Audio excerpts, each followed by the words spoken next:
नमस्कार, मैं हूं दीपाली राणा। आप देख रहे हैं टॉप 50 शेयर्स और मार्केट इंट्राडे लोज पर ही अभी ट्रेड कर रहे हैं 10,043 के लेवल्स पर। हालांकि 10,030, 10,035 एक इंपॉर्टेंट सपोर्ट लेवल्स हैं इंडेक्स पर, और वहीं से हमने आज के सेशन में एक रिकवरी थोड़ी सी आते हुए देखी है। अभी इंट्राडे लो से थोड़ा सा रिकवर जरूर हुए हैं मार्केट्स, लेकिन अभी भी थोड़ी सॉफ्टनेस देखी जा रही है। फटाफट से आपको बता देते हैं कि अगले आधे घंटे में हमारी अप्रोच क्या रहेगी। हम बात करेंगे फार्मा स्टॉक्स की, जो कि आज वीक मार्केट में एक अच्छी स्ट्रेंथ दिखा रहे हैं। फार्मा स्टॉक्स थोड़ा संभल कर ट्रेड कर रहे हैं, बड़े हुए या फिर फार्मा शेयर्स। ट्रेडिंग अपॉर्चुनिटीज कहाँ हैं, इसके बारे में हम एक्सपर्ट से कमेंट लेंगे। ऑटो एंसिलरी स्टॉक्स पिछले कई सत्रों से लगातार मूव कर रहे हैं और आज भी ऑटो एंसिलरी शेयरों में अच्छा मूव है। यहाँ पर भी स्टॉक पिकिंग आइडियाज को आइडेंटिफाई करेंगे और बात करेंगे लेदर स्टॉक्स की, क्योंकि आज के सत्र में लेदर शेयर्स में विद वॉल्यूम्स एक अच्छा सर्ज देखा जा रहा है। सर्ज के पीछे की वजह क्या है और ये कितना सस्टेन करेगा, इस पर एक आउटलुक समझेंगे। बात करेंगे ऑयल मार्केटिंग कंपनीज की, ऑयल एंड गैस स्पेस के शेयर्स की, स्पेशली आईओसी पर ध्यान देंगे जिसके नंबर्स आ जाने हो। नंबर्स से ठीक पहले ये ट्रेड कर रहा है। एक पॉकेट जहां पर एक क्रेजी रनअप हमने देखा था, वो आज मुनाफा वसूली का शिकार हुई है। वो है जेपी ग्रुप के स्टॉक्स और साथ ही कुछ हाई डेट कंपनीज। क्या ये मुनाफा वसूली भी उसी स्पीड से रहेगी जिस स्पीड से ये स्टॉक्स चलेंगे, इस पर आपको एक्सपर्ट से कमेंट डलवाएंगे। और साथ ही एक्सक्लूसिव कन्वर्सेशन हुआ मिस्टर लियोपुरी के साथ, जो कि एमडी और सीईओ हैं यूटीआई म्यूचुअल फंड के। उनका आउटलुक भी समझेंगे इक्विटी मार्केट्स पर और उनकी इन्वेस्टमेंट स्ट्रैटेजी। लेकिन फटाफट से आपको बता देते हैं अगले 1.5 मिनट में कि मार्केट्स का अब तक का हाल है क्या। इंडेक्स की हमने ऑलरेडी बात की। निफ्टी 10,047 के लेवल्स पर ट्रेड कर रहा है, ऑलमोस्ट 34 पॉइंट्स डाउन है। सेंसेक्स में करीब 124 अंकों की गिरावट है और निफ्टी बैंक आज सबसे ज्यादा गिरने वाला इंडेक्स है। और निफ्टी बैंक ने इनफैक्ट आज सपोर्ट लैंड नहीं की है, जो कि बहुत जरूरी भी थी। 1% नीचे निफ्टी बैंक अभी 24,822 के लेवल्स पर है। लेकिन वो शेयर्स आप देखिए निफ्टी के जो कि आज परफॉर्म कर रहे हैं। इंडियन ऑयल कॉर्पोरेशन सबसे ज्यादा बढ़ने वाला share, oil and gas index से 0.4% ऊपर है। नंबर्स आने हैं उससे ठीक पहले अच्छा मूव। ऑरोबिंदो फार्मा, ल्यूपिन, वोखा, डिवीज लैब, तमाम फार्मा स्टॉक्स में आज बाइंग मोमेंटम बना हुआ है। कुछ और स्टॉक्स जो चल रहे हैं उसमें टेक महिंद्रा, भारती इन्फ्राटेल और सनफार्मा है। आधा से 1.5% तक का मूव इन सभी शेयर्स में। अब आप देखिए वो शेयर्स जो कि प्रेशर क्रिएट कर रहे हैं। मुनाफा वसूली आज दिखी है प्राइवेट बैंकों में, सरकारी बैंकों में और साथ ही मेटल शेयर्स में। हिंडाल्को 2.5% नीचे, कोल इंडिया, येस बैंक में भी हम 2% की वीकनेस देख रहे हैं आज के सत्र में। सरकारी बैंकों में SBI, bank of Baroda, Punjab National bank, ये स्टॉक्स भी वीक हैं। टाटा स्टील 1% की वीकनेस दिखा रहा है। तो सरकारी बैंक, प्राइवेट बैंक्स और मेटल्स, ये 3 ऐसे स्पेस है जहां पर आज दबाव है। अब देखिए छोटे मझोले स्टॉक्स जहां पर विद वॉल्यूम्स अच्छा सर्ज है। आधुनिक इंडस्ट्रीज, सुपर हाउस और साथ ही लाइका लैब्स, यहाँ पर 7% से लेकर 10% की स्ट्रेंथ है। फोर्टिस हेल्थकेयर, कल फोर्टिस हेल्थकेयर की एक इंपॉर्टेंट बोर्ड मीट है, उससे ठीक पहले अच्छा मूव लेते हुए शेयर आज। फिलिप्स कार्बन, एएमडी इंडस्ट्रीज, ये कुछ और परफॉर्मर्स हैं जहां पर 5% से लेकर 9% तक की स्ट्रेंथ है। वहीं वो छोटे शेयर्स देखिए जहां पर भारी गिरावट है आज के सत्र में। जेपी समूह के स्टॉक्स में तेज मुनाफा वसूली। जेपी पार 5.5% नीचे है, रिलायंस कम्युनिकेशन 5.5% नीचे है और मैकडॉल होल्डिंग में भी 4.5% की वीकनेस अभी के सत्र में देखी जा रही है। 2 रुपए नीचे ये स्टॉक भी ट्रेड कर रहा है। तो ये वो चुनिंदा शेयर्स हैं mid cap small cap pocket के जहां पर वीकनेस है। आदित्य बिरला मनी एक और स्टॉक जो कि वीकनेस के साथ आज के सत्र में ट्रेड कर रहा है। कल भी ये 5% के लोअर सर्किट पर था, ऐसे चला भी था ये कांस्टेंट 5% का अपर सर्किट और पिछले कुछ सत्रों से अब कांस्टेंट लोअर सर्किट 5% का स्टॉक में लगता हुआ दिखा है। डीबी रियल्टी करीब 3% नीचे ट्रेड कर रहा है। लेकिन शुरुआत कर लेते हैं आज के उस स्पेस से जो कि प्रेशर क्रिएट कर रहा है, यानी प्राइवेट और सरकारी बैंक। पहले आप प्राइवेट बैंकों का हाल देख लीजिए। आज के सेशन में हमने Axis bank, Yes bank, ICICI bank, Kotak Mahindra bank, इन सभी में सेंटिमेंट्स नेगेटिव देखे हैं। इंडेक्स हैवीवेट शेयर्स हैं ये और सभी में 1% से लेकर 1.25% तक की कमजोरी देखी जा रही है। अब आप देख लीजिए सरकारी बैंकों का हाल। Punjab National Bank, bank of Baroda, SBI, bank of India, ये भी 1.5% से लेकर 2.5% नीचे है। मझोले बैंकों में गिरावट थोड़ी ज्यादा है। यूनियन बैंक, सिंडिकेट बैंक और इंडियन बैंक ये करीब 2.5% नीचे ट्रेड कर रहे हैं। लेकिन क्या ये वीकनेस और एक्सटेंड हो सकती है? अपॉर्चुनिटीज कहाँ है, अब इसको समझ लेते हैं। आज के एक्सपर्ट हमारे साथ मौजूद हैं और हमारे साथ आज के जो मेहमान हैं वो आशीष कियाल हैं, उनसे बातचीत करते हैं। Ashish, good afternoon, welcome to Zee business. पहले तो प्राइवेट बैंक्स पर अपना आउटलुक दीजिए, स्पेशली येस बैंक जैसे स्टॉक्स या फिर आईसीआईसीआई बैंक जैसे शेयर्स जिन्होंने कांस्टेंट अपमूव दिया है और प्राइवेट बैंकिंग स्पेस में सबसे स्ट्रॉन्ग स्टॉक्स रहे भी हैं। अभी तो छोटा सा डिप है, लेकिन इस डिप को आप यूज करेंगे नई पोजीशंस के लिए या फिर थोड़ा सा कॉशियस है इन लेवल्स पर भी? देखिए ओवरऑल जो ट्रेंड है बैंकिंग स्पेस में वो फिलहाल पॉजिटिव है। आरबीआई पॉलिसी के बाद में हमने कुछ दबाव देखा और आज के दिन में भी दबाव देखा जा रहा है। तो इसका मतलब ये है कि मार्केट ऑलरेडी ही डिस्काउंट कर रहा था। 25 बेसिस पॉइंट जो रेट कट हुआ है वो ऑलरेडी डिस्काउंटेड था लेकिन मेरे राय से अभी भी ट्रेंड जो ऊपर का है वो फिलहाल सेंटिमेंट्स पॉजिटिव ही रहेंगे। तो जो ये डिप्स आया है भले ही येस बैंक या आईसीआईसीआई बैंक में, इसमें बाइंग अपॉर्चुनिटी है, यहाँ पर खरीदी की जा सकती है येस बैंक के अंदर, लेकिन एक रेंज में रह सकता है स्टॉक। अभी कुछ जो इतना ह्यूज गेन्स आया है उसको डाइजेस्ट करने के लिए एक दायरे में ट्रेड कर सकता है। तो बाय कीजिए कोई भी डिप्स पर, येस बैंक को अभी खरीदा जा सकता है। 1850 शॉर्ट टर्म में टारगेट होगा और स्टॉप लॉस नीचे 1750 का लगा के रखना होगा। ठीक है, तो सरकारी प्राइवेट बैंकों से येस बैंक पिक किया है आशीष ने। यहाँ पर 1850 के इनके टारगेट से 1750 का आप स्टॉप लॉस मेंटेन कर सकते हैं। पीएसयू बैंकों से भी कोई पिक करेंगे क्या आशीष?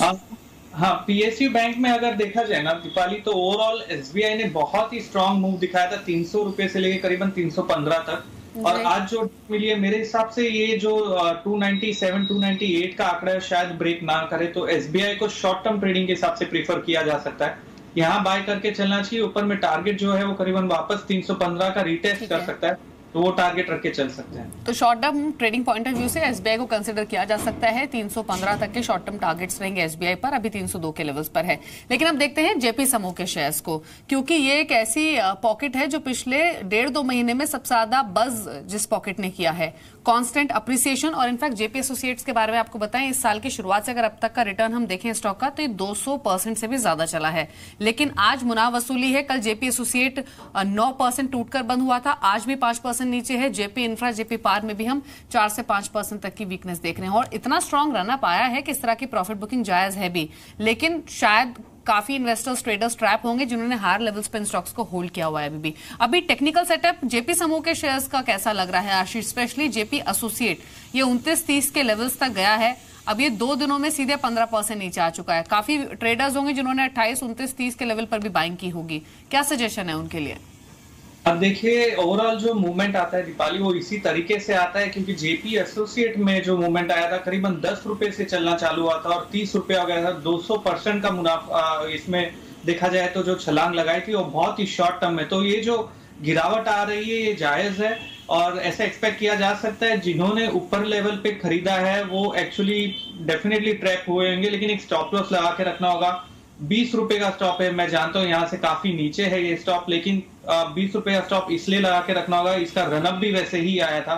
तो जेपी एसोसिएट ने एक इंपल्स अप मूव दिखाया, तो हो सकता है ये शायद वेव 2 में हो। 20 रुपए के स्टॉप के साथ में फिलहाल पोजीशन होल्ड कर सकते हैं।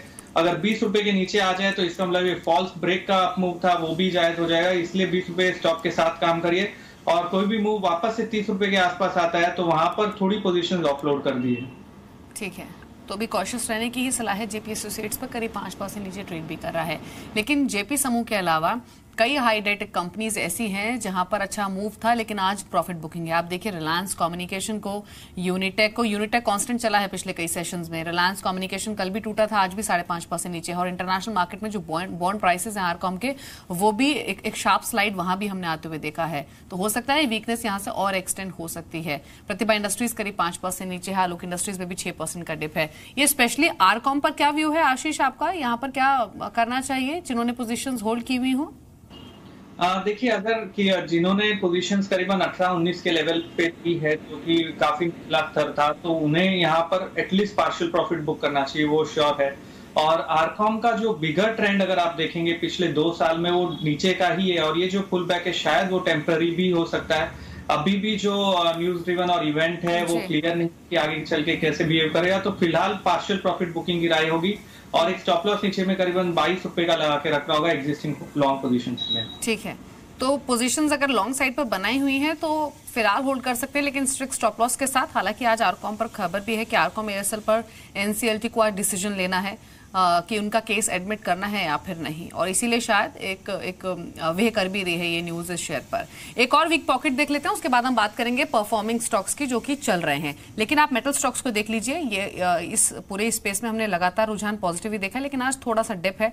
टाटा स्टील, हिंडाल्को, वेदांता, हिंदुस्तान कॉपर, नाल्को, ये थोड़े से नेगेटिव बासा ट्रेड कर रहे हैं। लेकिन आशीष, मेटल एज अ पॉकेट क्योंकि थोड़ी सी कन्विंसिंग लगी है नई बाइंग के लिहाज से, जिस तरह का इंटरनेशनल मार्केट में कमोडिटीज का बिहेवियर है भी, क्या इन सब फैक्टर्स को ध्यान में रखते हुए अभी किसी भी मेटल शेयर में ऑन डिप खरीदारी की जा सकती है क्या, स्पेशली टाटा स्टील या फिर हिंडाल्को? हाँ जी, देखिए मेटल में हिंडाल्को ने काफी अच्छा ट्रेंड दिखाया है। ये करीबन 60 रुपए से चलकर एक साल के अंदर 230 तक पहुंच चुका है, तो बहुत अच्छा ट्रेंड है। यहाँ पर मेरे ख्याल से जो भी डिप मिलता है करीबन 215 के आसपास तक वहां पर बाय किया जा सकता है। इसका एक रेंज बाउंड जो मूवमेंट था वो करीबन 200 का सपोर्ट है, तो वो बहुत ही महत्वपूर्ण सपोर्ट होगा। तो जब तक 200 का आंकड़ा बचा हुआ है, मेरे ख्याल से कोई भी डिप मिलती है उस पर बाय करनी चाहिए। ऊपर में टारगेट जो इसमें आएंगे वो करीबन 235 से 240 के निकल कर आते हैं। ठीक है, 235 से 240 के टारगेट से हिंडाल्को में ऑन डिप्स बाय किया जा सकता है, ऐसा आशीष मानते हैं। अब बात कर लेते हैं उन पॉकेट्स की जो कि आज परफॉर्म कर रहे हैं। शुरुआत कर लेते हैं फार्मा की। आज फार्मा ने अपना डिफेंसिव रोल प्ले किया है और सॉफ्ट मार्केट में अच्छा बाइंग मोमेंटम फार्मा शेयर्स में रहा है। ये बड़े फार्मा स्टॉक्स हैं आपकी स्क्रीन पर, औरबिंदो फार्मा, ल्यूपिन, वॉकहार्ट, कैडिला, ये अच्छा मूव दे रहे हैं। छोटे फार्मा शेयर्स आप देखेंगे तो सीक्वेंट साइंटिफिक के शेयर जो कि लगातार चल रहा है, लाइका लैब्स में हमने कांस्टेंट बाइंग देखी है। तो छोटे मझोले फार्मा शेयर्स में, फिर बड़े फार्मा शेयर्स में अच्छा अप मूव है। दो स्टॉक पर आपके कमेंट चाहिए आशीष। एक तो ल्यूपिन 52 वीक लो से पोस्ट अर्निंग इसने एक अच्छी रिकवरी दिखाई। अर्निंग से पहले इनफैक्ट रिकवरी दिखनी शुरू हो गई थी। आज भी ये 1.25% ऊपर है। यहाँ पर आपके टेक्निकल टारगेट्स क्या हैं और दूसरे फार्मा में कोई नई पोजीशन के लिहाज से आपकी ओर से रिकमेंडेशन है क्या? देखिए, ओवरऑल जो लुपिन का ट्रेंड है वो डेफिनेटली नीचे का है। अभी पॉजिटिव डाइवर्जेंस दिख रहा है आरएसआई पे, उससे पता चलता है नीचे का मोमेंटम कुछ कम होता हुआ नजर आ रहा है। एक और चीज ये देखनी चाहिए कि पिछले 2 साल से ये साइक्लिकल डाउन ट्रेंड में है। तो ये साइकिल जो नॉर्मली चलते हैं वो 2 साल के होते हैं। मेरे ख्याल से ये फार्मा की जो सेलिंग प्रेशर है ओवरडन है। यहाँ पर धीरे धीरे एक्यूमुलेशन की राय होगी फॉर इन्वेस्टर्स। और अगर ट्रेडर्स को बाय करना है तो औरो फार्मा एक ऐसा स्टॉक है जो काफी स्ट्रांगली आउट परफॉर्म कर रहा है। अगर आप देखें तो बाकी में गिरावट आई है, लेकिन औरो फार्मा ने फिर भी अच्छा मूव दिखाया है। तो औरो फार्मा कंसिडर किया जा सकता है शॉर्ट टर्म के लिहाज से भी। टारगेट्स क्या होंगे आपके औरबिंदो फार्मा में आशीष? औरो फार्मा में जो ऊपर में टारगेट आता है वो 800 रुपए का है शॉर्ट टर्म में, और अगर वो आंकड़ा ब्रेक हो जाता है तो करीबन 900 रुपए का जो टारगेट है वो देखा जा सकता है। स्टॉप लॉस जो लगा के रखना होगा वो करीबन 680 का 690 का एक स्टॉप लगा के रखना होगा। तो क्लियर स्ट्रैटेजी आपको औरबिंदो फार्मा पर मिली है। 690 का आपको स्टॉप लॉस रखना है। शॉर्ट नियर टर्म टारगेट 800 रुपए का रहेगा। थोड़ा सा ज्यादा समय देंगे अगर औरबिंदो फार्मा पर तो टारगेट रहेगा 900 रुपए का। अब तक जो स्टॉक्स हमने डिस्कस किए हैं उस पर आशीष की स्ट्रैटेजी एक बार फिर से आपको बता देते हैं। Yes Bank on dips buy करने की सलाह है। नियर टर्म टारगेट 1850 के हैं। स्टेट बैंक ऑफ इंडिया भी खरीदा जा सकता है इन स्तरों पर, यहाँ भी नियर टर्म टारगेट 315 के होंगे। जेपी एसोसिएट्स पोजीशंस होल्ड कर सकते हैं लेकिन स्ट्रिक्ट स्टॉप लॉस मेंटेन कीजिए। 20 रुपए का हिंडाल्को ऑन डिप्स बाय करें, खरीदारी की सलाह है। 235 का टारगेट आपको मेंटेन करना होगा हिंडाल्को में। और साथ ही अभी हमने बात की औरबिंदो फार्मा की, जहां पर नियर टर्म टारगेट इनके 800 रुपए के हैं और अगर थोड़ा समय देंगे तो 900 तक भी जा सकते हैं औरबिंदो फार्मा। ये भी अभी आशीष ने व्यू दिया। आशीष से कुछ और पॉकेट्स पर भी स्ट्रैटेजी समझेंगे, लेकिन आज अर्निंग्स आने हैं और उन अर्निंग्स का अपडेट एक बार फिर से ले लेते हैं अंचल से। इनफैक्ट जो नंबर्स कल आने हैं, आज आईओसी और साथ ही साथ कोलगेट के नंबर्स पर नजर रहेगी, लेकिन कल अर्निंग्स के लिहाज से दिन कैसा रहेगा ये अंचल से समझ लेते हैं। अंचल, कल कौन कौन से इंपॉर्टेंट अर्निंग्स आ रहे हैं और क्या प्रोजेक्शंस हैं? शुक्रिया दीपाली। 2 दिग्गज कंपनियों के नंबर्स कल आएंगे, महिंद्रा एंड महिंद्रा और डाबर। पहले एमएनएम की बात कर लेते हैं। एमएनएम के लिए क्वार्टर थोड़ा चैलेंजिंग रहेगा और कारण रहेगा जीएसटी का इम्पैक्ट। देखिए, कंपनी की जो बिक्री है उसमें 6% की बढ़त का अनुमान तो जरूर लगाया जा रहा है। वॉल्यूम ग्रोथ करीब 3% की रही है, लेकिन जो इनका यूवी सेगमेंट है जहां पे एक अच्छे मार्जिन एंजॉय करती है वहां पे बिक्री 3% गिरने का अनुमान लगाया जा रहा है। उसके अलावा कंपनी ने जीएसटी के पहले अपनी इन्वेंट्री क्लियर आउट करने के लिए, स्टॉक क्लियर आउट करने के लिए काफ़ी डिस्काउंट्स दिए और ऐसा एस्टिमेट किया जा रहा है कि पर यूनिट अगर डिस्काउंट्स कैलकुलेट किए जाए तो पर यूनिट इनको करीब 3300 रुपये का नुकसान आएगा जीएसटी की वजह से। और वही चीज़ कंपनी के रियलाइजेशन और मार्जिन पे प्रेशर डाल रही है। रियलाइजेशन में महज 1% फ्लैट टू पॉजिटिव रहने की उम्मीद है, तो वहीं मार्जिन जो है 14.1% से घट के 13.7% रह सकते हैं। इसके अलावा जो इनकी ब्याज लागत है वो इस बार करीब 10% बढ़ रही है। टैक्स पेमेंट करीब 20% बढ़ रहा है। हाँ, अदर इनकम से थोड़ा सपोर्ट मिलने का उम्मीद जरूर है, लेकिन इसके बावजूद जो मुनाफा है ऑलमोस्ट 3-3.25% गिर सकता है। लेकिन क्रिटिकल एस्पेक्ट रहेगा जीएसटी का कितना इंपैक्ट आता है। अगर ये ज्यादा इंपैक्ट करता है कंपनी के मार्जिन और कंपनी के रेवेन्यूज को तो नंबर्स और वर्स होते हुए दिखेंगे। उसके दूसरी ओर अगर डाबर की बात करें, चैलेंजिंग क्वार्टर रहेगा डाबर के लिए भी। जब जितने भी हमने अभी तक एफएमसीजी नंबर्स देखे वो एक कांस्टेंट जो बर्डन था जीएसटी का और रियलाइजेशन और मार्जिन्स पे, वही चीज़ डाबर के केस में भी दिखेगी। जहां तक रही बात वॉल्यूम्स की, उम्मीद है -5 to -3% volume growth companies Y post करती हुई दिखेगी। इससे खराब आता है तो डेफिनेटली ज़्यादा प्रेशर बिल्डअप होता हुआ दिखेगा नंबर्स पे। कंपनी की आय में 5% की गिरावट का अनुमान है, तो वहीं एबिटा में 8-8% की गिरावट हो सकती है। एबिटा मार्जिन्स भी ऑलमोस्ट 50 बेसिस पॉइंट स्लाइड कर सकते हैं। रॉ मटेरियल कॉस्ट बढ़ी है, इनका विज्ञापन खर्च बढ़ा है, वो डेंट करेगा। लेकिन दीपाली, डाबर के केस में इनके आयुर्वेदिक सेगमेंट पर नजर जरूर रखिएगा। काफी रोबस्ट सेल्स पिछले 2 क्वार्टर से हम देख रहे हैं और इस बार भी उम्मीद है कि वहां पे एक अच्छी सेल्स आती हुई दिखेगी, तो वो काफी क्रिटिकल रहेगा किस तरह से वो सपोर्ट करता है ओवरऑल नंबर्स को। मुनाफे की जहां तक बात रही, 8% की गिरावट का अनुमान लगाया जा रहा है डाबर के केस में। ठीक है, तो अंचल ने यहाँ पर काफी इलैबोरेट वे में समझाया कि डाबर के नंबर्स कैसे एक्सपेक्टेड हैं, किन किन फैक्टर्स पर आपको ध्यान रखना होगा। जो आयुर्वेदिक प्रोडक्ट्स है वहां पर सेल्स कैसे रह सकते हैं, वो उन पर नजर रहेगी। और M&M में ट्रैक्टर सेगमेंट में हमने थोड़ी ट्रैक्शन पिछले कुछ मंथ्स में सेल्स नंबर्स में देखी है, लेकिन ओवरऑल नंबर्स कैसे रहते हैं सेल्स ग्रोथ के लिहाज से और आगे का आउटलुक मैनेजमेंट क्या शेयर करती है, ये इंपॉर्टेंट होगा। एक बार देख लेते हैं कमेंस को। अभी भी नंबर्स आए हैं कमेंस इंडिया के। स्टॉक लोअर लेवल से थोड़ा सा रिकवर हुआ है और जो नतीजे आए हैं उसके हिसाब से मुनाफा 181 करोड़ से बढ़कर 222 करोड़ आएगी। मुनाफे का जो आंकड़ा है अनुमान से बेहतर रहा है। 200 करोड़ से नीचे की प्रॉफिटेबिलिटी एक्सपेक्टेड थी, 222 करोड़ का मुनाफा आया है, तो नंबर्स डेफिनेटली अनुमान से थोड़े बेहतर लग रहे हैं। जो पहला फिगर है प्रॉफिटेबिलिटी का, वहीं अगर देखें हम आय के आंकड़े का, तो 1390 करोड़ से बढ़कर जो कंपनी की आय है वो 1478 करोड़ रही है। तो ये 2 नंबर्स आए हैं, दोनों नंबर्स एक्सपेक्टेशन से थोड़ा बेटर लग रहे हैं, लेकिन डिसअपॉइंटिंग रहे हैं मार्जिन जो आए हैं कंपनी के वो 14.6% पर रहे हैं।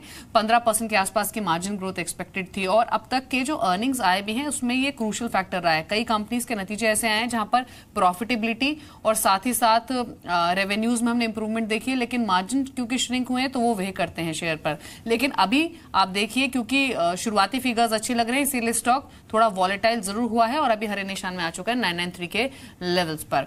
एक छोटे से ब्रेक के लिए हम यहाँ पर रुक रहे हैं, जल्द वापस लौटेंगे तो M&M, डाबर, कमल्स, जिन स्टॉक्स पर अभी हमने बातचीत की अर्निंग्स के पर्सपेक्टिव से, उस पर आशीष की राय समझेंगे। जल्द लौटेंगे, आप देख रहे टॉप 50 शेयर्स।